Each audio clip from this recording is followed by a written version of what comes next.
Maraming salamat Lord, nakabili na ako ng lupa para sa pamilya ko. Dito po ako nakabili ng lupa sa Ilawod, Barangay Bahay, San Miguel, Leyte. Ito po. Lupa ko na lang yung bakante dito. Ayon po sa Bible, commit to the Lord whatever you do and He will establish your plans. Proverbs 16 verse 3. Ilang taon na pagtatrabaho bago makabili ng lupa. Ang sukat po nito ay 15 by 15 or 225 square meters.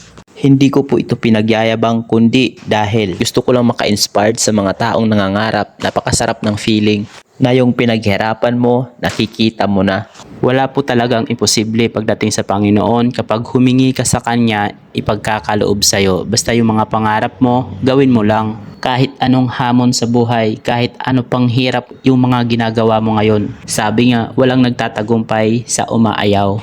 Kaya ituloy mo lang kung ano yung mga nasimulan. Maliit pa na bagay ito para sa iba, para sa akin, napakalaking bagay na ito. Sa susunod, ikaw naman yung magkakaroon. Magtiwala ka lang kay Lord.